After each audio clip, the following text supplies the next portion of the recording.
Hello, everyone. My name is Behnam Bakhshandeh. I'm an executive coach, organization development, human resources development, excuse me, and workplace learning and performance practitioner and consultant. Unlike the other videos that mostly are posted about business and productivity and performance, in this video, I would like to talk to you about love, about relationship. The name of this topic is Potholes in the Highway of Love. Mistakes you can avoid in any relationships. Why I call it potholes in the highway of love? Because when we start any relationship, we start with a lot of passion, attraction, interest, can't live separate from each other. We want to be with each other all the time and loving each other and spend time with each other. And then what happened? Then there is potholes showing up in this highway of love.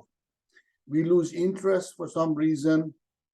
We got physically and emotionally separated because of some difficulties in relationship, some lack of understandings in relationship, compassion, and listening.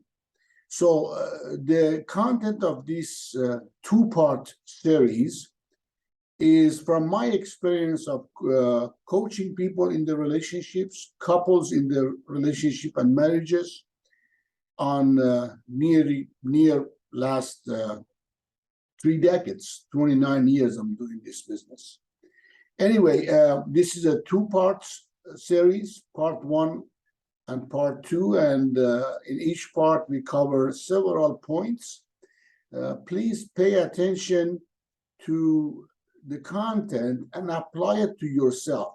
Don't listen to this content and what I'm saying as is not relevant to you. All of us in some point in our life, we have done some mistakes in relationships. This could be on the intimate and loving relationship with the spouse, or could be on with our children, our friends, or even at work. So let's look at what mistakes can be avoided in any relationship.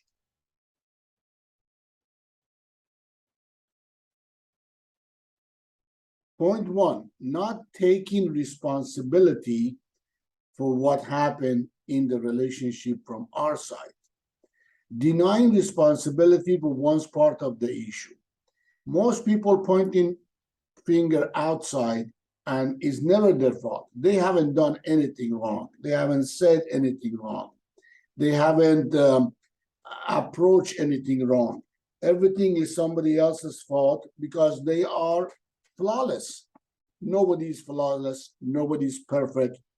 Everybody do mistakes. But one of the biggest mistakes you can do, no wonder I put that in number 1, is that denying responsibility for their part of the issue. Blaming other party for what happened. Listen, it happened in divorce. We are nearly 52% rate of divorce in the United States. It means your marriage have a 1 out of 2 chance to be dissolved. So not everything is one party's problem or mistakes.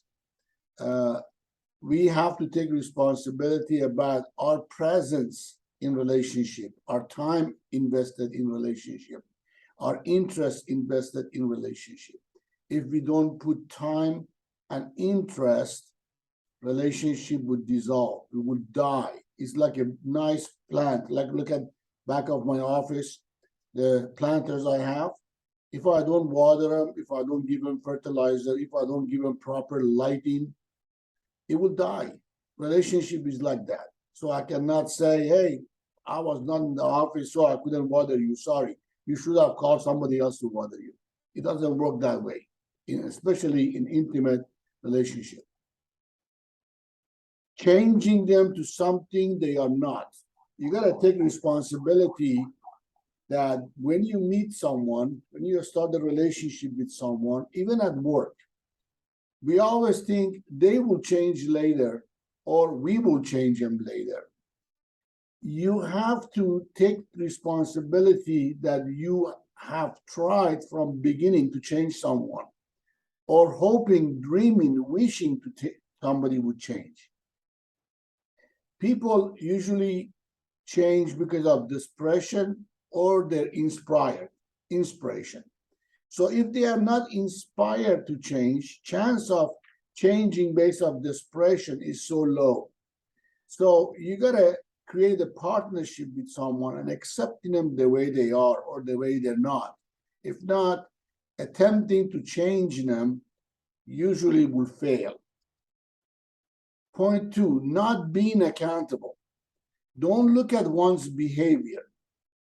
If you do not look at your own behavior and not being accountable for your own behavior, or the other party not being accountable for their behavior, relationship will fall apart. Usually behavior is outcome of attitude, which is sourced from somebody's mindset. So if you want to change somebody's behavior, or if you want to change your behavior, you got to get back to source. What was the mindset behind my attitude that caused my behavior? Not examining familiar patterns. All of us have familiar patterns in relationships. You look, why the last 2, 3, 4, 5 relationships fall apart, personally or professionally? What was the pattern? What being said? What kind of attitude and behavior from your side presents itself? What kind of mindset did you have? What kind of challenges you created? What red flags did you see but you ignore? Not relating to one's promises as one's word. People promise, we all do. Promise like is just the word coming out of our mouth. And we don't relate to our promise as our word, as our honor, as our dignity. And some people break the promises easily as long as they can justify it and see reasons for it without communicating. Being critical. One's language determines others' reality. So being critical never worked in work or at home or at parenthood. So you watch your language, what's coming out of your mouth when you want to complain about something, or you want to distinguish something, or you want to talk about something, create somebody else's reality. Your body language, your facial expression, your tone, your volume, all these matters. You know, we can talk about any of these points for days. Just watch out what's coming out of your mouth, because when come out of your mouth, it's too late to take it back. Criticism is the terminal diagnosis in any relationship. You have to look. Not many people take criticism in a good and positive way unless there is a background of relatedness and rapport being established at work or at home or in your relationship with your friends and family. If they don't talk about it, if they get hurt and they don't talk about it, it's like a cancer that eating the relationship. It is okay to complain immediately, but not okay to criticize destructively. You can complain inside your commitment. You can start a complaint by reassuring the other party in your relationship, personally or professionally, that you committed to the relationship and you want to make it work, but there is something that is not working that you like to talk about. So the way that you setting up the conversation make a huge difference. Not communicating, withholding and keeping the upset inside yourself. You know, people have many reasons for why they are not communicating. Nobody understands me, nobody gets my sorrow, they don't understand me, they don't care, they just want me for this, A, B, C, D, they just want a worker to work here without any help from them. Whatever reason and justification would be, withholding a communication and creating upset is just eating your relationship. Set up the relationship strongly, set up the time for communication powerfully, and communicate. Avoiding drawing lines for deal breakers issues. Many couples don't have ground rules for their relationship. In business, ground rules are more defined, but still not in detail and not specifically, but more obvious. In personal relationship, especially in intimate relationship with someone, many people avoiding speaking about deal breakers in the beginning, before they get committed, before they spend 5, 10, 20 years together. So talk first about what is the deal breaker and what will be a consequence of a deal breakers, and create the grand rules, 4, 5, 6 rules, main rules for the relationship. Not talking because it might cause unwanted and scary outcomes. Funny thing is, in my experience, in my professional experience, many people not talking about what's bothering them because they don't want to create upset. They don't want to rock the boat per se. They don't want to rattle the cage. And by not doing that, actually the upset and unworkability in relationship create more roots and separate them farther and farther. So talking about issues is healthy, but you have to have a foundation and rules for your talking. Not listening. Be more committed to speaking versus listening. You see, especially when people are upset, they keep talking. And when they keep talking, they are not present to how they talk, how their language impacting the other person. So more listening and less talking, it will be very helpful, especially when you are upset with someone and you want to talk to them. Listening from behind the defensive shields is not working. Imagine you are upset and you have your shield up, and the other person you're talking to is afraid of what you are going to talk about and how they're going to defend themselves, especially if you are using accusation style talking, you're pointing finger, blaming, and making wrong. They bring their shield up. So between the two shields that they are up, all of your language, all of your communication, all of your words bouncing back to yourself, nothing going cross. But if you set up your purpose for communication powerfully, committedly, and like an adult, magic will happen. Collapsing listening with submitting. That's another mistake you can avoid.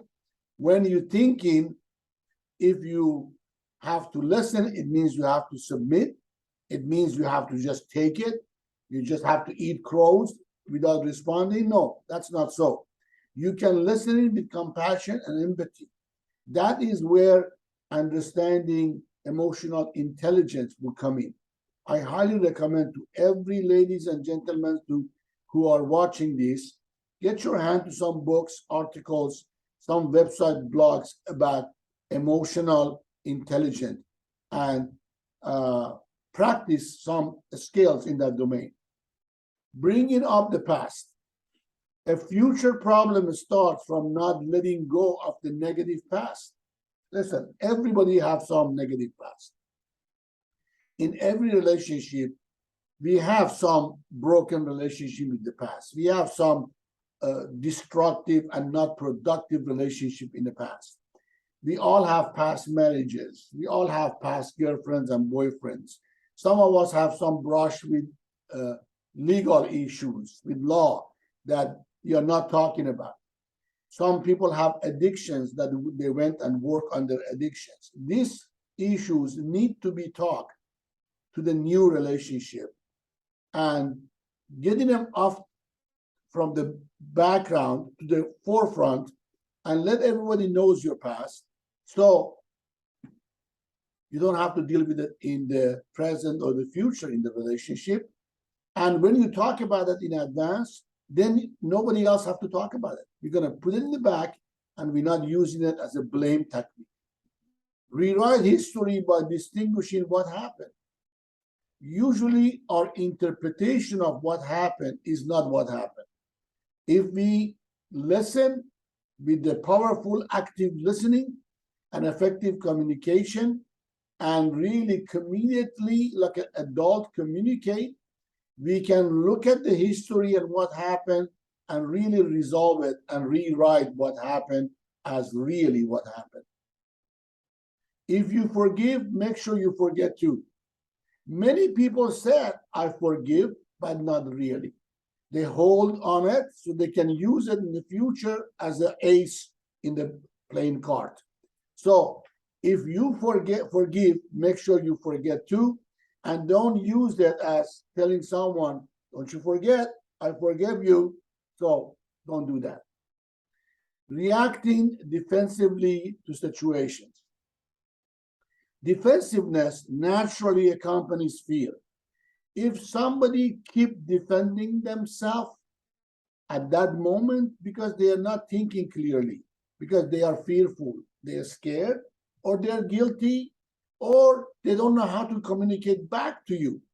So you have to make sure, as we point this so many times, your language, your approach, facial expression, body language, verbal language, all be lined up with your commitment to resolve something. If you are defending, it means you are feeling attacked.